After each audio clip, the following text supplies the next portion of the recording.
Well, there was a conscious effort to use acoustics in the writing process, as we used to in the old days, um, when we couldn't really afford the time or the studios to go in and write that way. And we would rent a little farmhouse out in the country somewhere for a couple of weeks, and that's how we wrote records like Farewell to Kings, for example.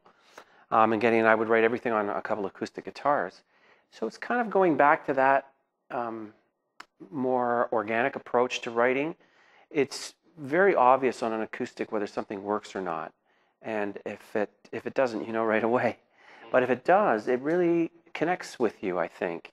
At the time, too, before we started writing the record, I was playing a lot of acoustic at home and uh, went to a couple of really great shows. Went to see Tommy Emmanuel in Toronto and Stephen Bennett playing harp guitar. But the one that really stood out was the Tommy Emmanuel show, and it was an acoustic set that he did, just acoustic that night, and it was mesmerizing. And the way he played and the dynamics of the instrument and the resonance of the instrument, all of that stuff just speaks to you in a different way than electric guitar does.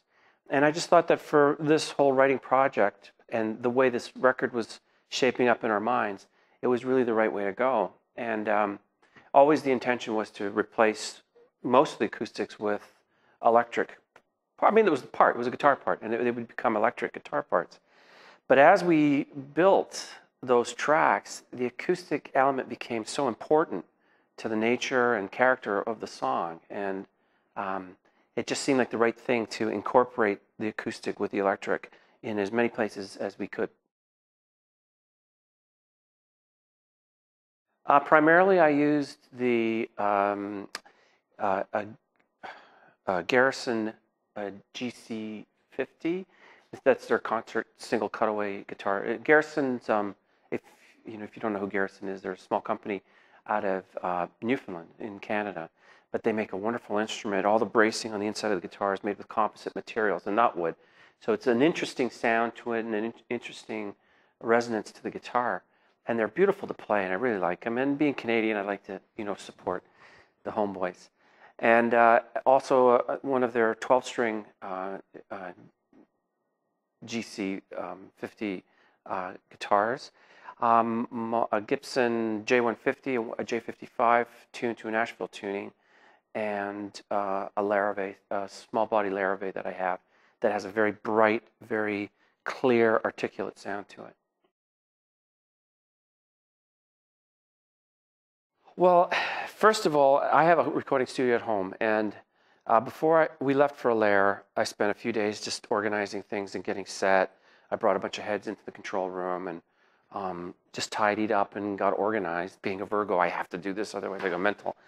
So I was really looking forward to coming back and recording at my place. Getty and I on the flight down to Allaire, and we both had this conversation. He said, "Look, we're going for drums. I'll do as many bass tracks as I can, but then as soon as the drums are done, I want to go home and work from home."